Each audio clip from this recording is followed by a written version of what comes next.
Now, I probably wouldn't say this in front of white folk, but in front of y'all, I'm gonna speak my mind. Take it slow. It's that time again, y'all. My name is Rell, and this is Rell Talk the Podcast. Don't forget to like and follow the show on iTunes and SoundCloud, and follow me on Instagram at raleighrell. The topic of today's show is who killed Freddie Gray. For y'all that don't know, Freddie Gray was a young black African-American male who was thrown in the back of a paddy wagon after being arrested in Baltimore, Maryland, and had his spine severed and later died. After the uproar in the community, 6 Baltimore police officers were arrested and indicted on murder charges. As of today, every single officer walks away scot-free. No probation, no firing, no discipline at all. Now, Marilyn Mosby, who was the district attorney in Baltimore, tried her very best to get these officers thrown in jail for murder because Freddie Gray did not kill himself. It is their responsibility once he gets in their custody to make sure he gets to where they're taking him safely. But like I said before, as of today, neither officer is going to jail. Now, Marilyn Mosby said at a press conference today, without communal control over policing, we will continue to see the same results. She also, at a press conference, said some things that they just hit me to my heart. Y'all check it out. We do not believe that Freddie Gray killed himself. We stand by the medical examiner's determination that Freddie Gray's death was a homicide. However, after much thought and prayer, it has become clear to me that without being able to work with an independent investigatory agency from the very start, without having a say in the election of whether our cases proceed in front of a judge or a jury, without communal oversight of policing in this community, without real substantive reforms to the current criminal justice system, we could try this case 100 times and cases just like it, and we would still end up with the same result. I couldn't agree more, because right now we're living in a time where I know it's cliche, but black lives do not matter. Someone has to be held responsible for killing Freddie Gray. When they arrested him, he was able to walk into the back of the paddy wagon. Now the brother is dead, and I can see the frustration on her face, Marilyn Mosby, that is, the district attorney, that she's frustrated because this is a system that she works for, so she has to bite her words and make sure she doesn't say anything to, jeopardize her career. But I could see in her face, she's like, this is ridiculous. I'm sick of this. And like she said, we could try this type of cases over and over again, and the results will not change. The fact that a judge who went to law school, who has common sense, can't say, somebody, the driver, somebody, the arresting officer, somebody, the officer sitting in the back of the paddy wagon with him, somebody has to be held responsible for not keeping him alive and keeping him safe. This is getting out of hand, y'all. Seriously. And unfortunately, this is just exposing what people have been saying for the longest. We live in a system of white supremacy where our problems are systematic. That's systematic. There ain't nothing we can do on a ground level to change what's going to happen to us in the system. It's funny because earlier today I was reading some online news sites, and people were being partial for the most part. Whites and blacks were saying, hey, listen, somebody has to go to jail for killing this young man. This young man died in police custody. This is ridiculous. And you had people use the same narrative that they use with Alton Sterling. Well, Freddie Gray had been arrested 18 times. So what? What does that have to do with him being killed in police custody? In America, it's like when a black man has a criminal record, and I'm talking about one criminal record, one charge, that's a scarlet letter for the rest of his life. That means police can kill you with impunity. And society won't feel any remorse for you because you were arrested for stealing chewing gum when you were 7 years old. And I find another thing, kind of odd and kind of, sickening is that the amount of people who are saying she should be prosecuted herself. She should go to jail herself. It's as if they're saying, how dare you try to penalize officers for killing a nigga? You didn't know we can do this without getting in trouble? Because let's be clear, district attorneys try cases all the time that aren't successful, that have less merit than this case. It's just trying a case. And people never say, well, the DA should be arrested themselves for a witch hunt. She's a district attorney. It's in her judgment to say, I think probable cause is here to charge these people with a crime. But you have people in social media saying, well, she should be charged herself. She should be disbarred. She should lose her job. Why? Because she wants people who killed a black male to be held accountable?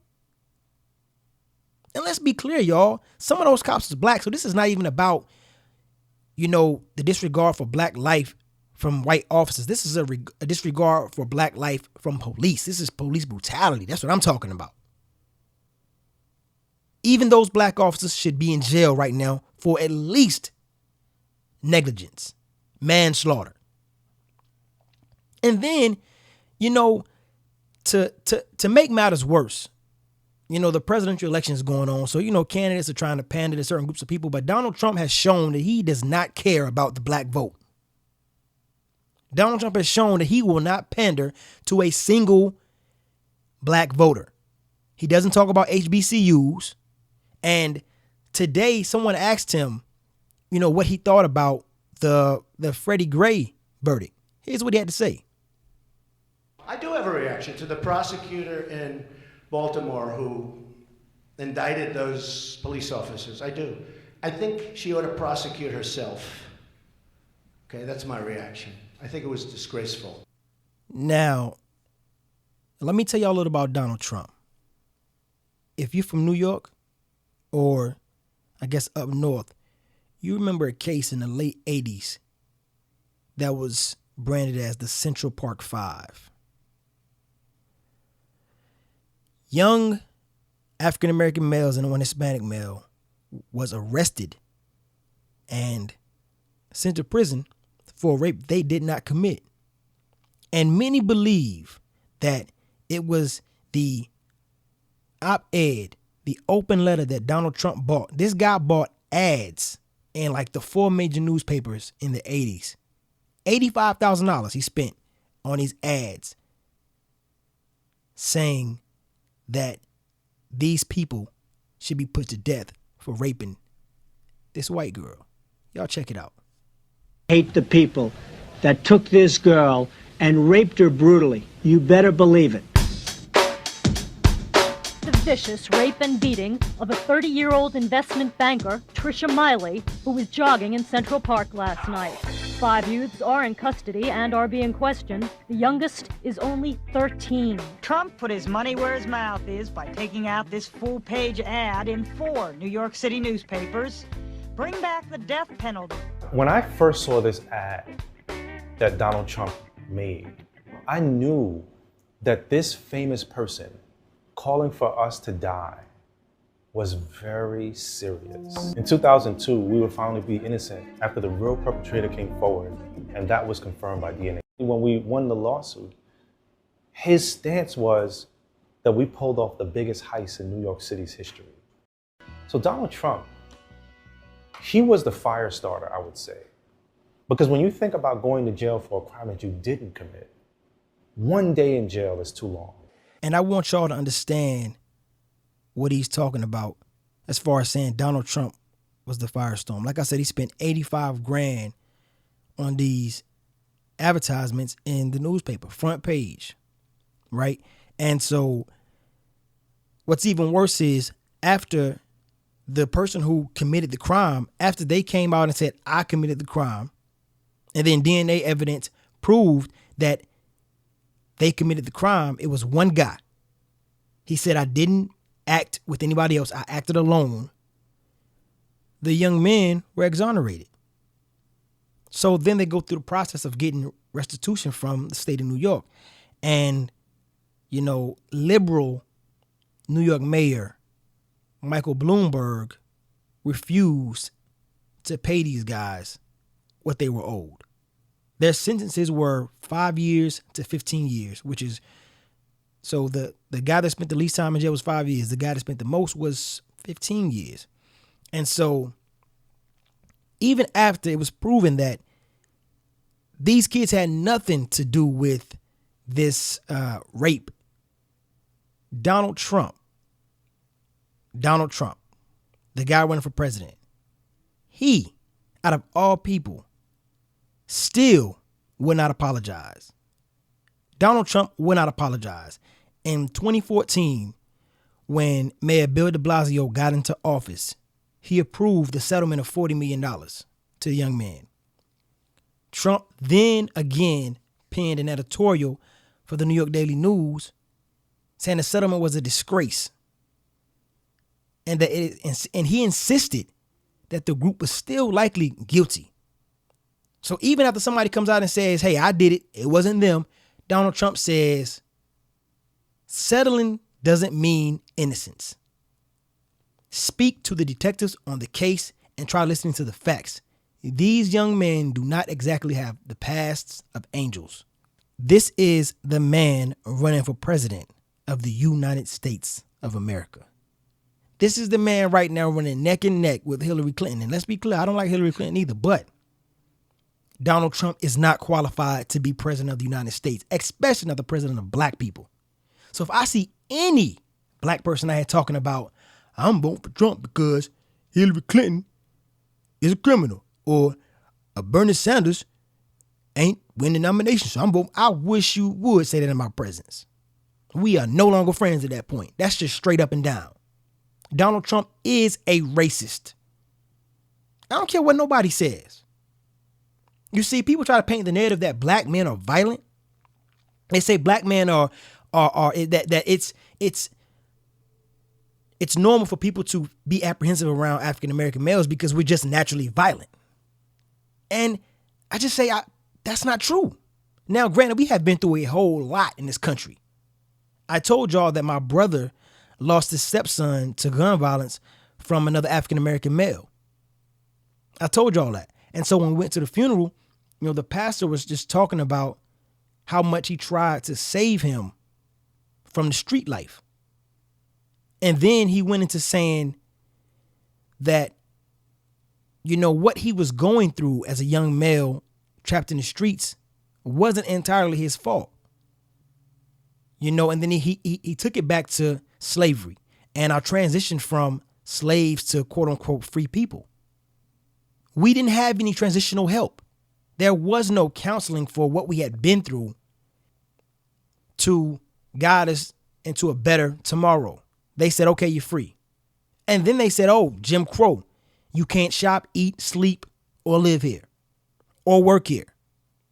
So you're talking about we really didn't get freedom as we know it now until maybe 1970, which is not that long ago. I'll say it and I'll say it again. PTSD, post-traumatic slave syndrome. It's not an excuse. It's just facts, people. It's just facts. So, again, don't believe the narrative that all black men are violent. Believe the narrative that all men can be violent if provoked or if frustrated. There was just a study that came out and it was saying that, this war on cops that the media is pushing today isn't exactly as bad as they say it is. New data shows that on average, the intentional police killings have dropped dramatically. Under President Ronald Reagan, there was 101 intentional police killings. There was 90 under George H.W. Bush. Under Bill Clinton, there was 81. Under George Bush, there was 72. Under President Barack Obama, there have only been 62 intentional police killings. And I'll say this straight up. That number is one too many. But I'll also say this. If police stop brutalizing, harassing black people, the numbers will go even lower. Because y'all remember back in the day when a young man or somebody in the neighborhood would do something stupid, and there would always be one or two witnesses around, and something would happen, and then everybody be screaming, he didn't even do nothing. He didn't even do nothing. And we would just be like, yeah, y'all tripping. He did something. Those are the people who now have their cell phone cameras out. We are not an innately violent group of people. We do have a very strained relationship with law enforcement, but for the most part, we get along. I was telling the guy today, when I was a kid, all I knew about officers was there was cops who used to ride through my neighborhood and I lived in the hood. Pass out baseball cards, shoot hoops, give out rubber bands, simple things like that. Most of these were white cops. I never looked at a cop as something negative. It wasn't until I got older and I realized what they had done to my people in the 60s and the 70s and the 80s. And I was like, yo, okay. But I still show them the utmost respect. Not because they're officers, just because they're men or women. I show anybody of any profession respect. That's just me. The thing is, we don't get that same respect in return. That's all I'm saying. That's all I got for y'all tonight. As I always say, y'all go be great. Oh, and just want to let y'all know I am shooting a documentary called Without Shelter. I would love for y'all to check it out. Go to YouTube and search raleighrell or just Google Without Shelter homeless documentary. All right? That's all I got for y'all tonight. As always, thank y'all for listening to Rell Talk, the podcast.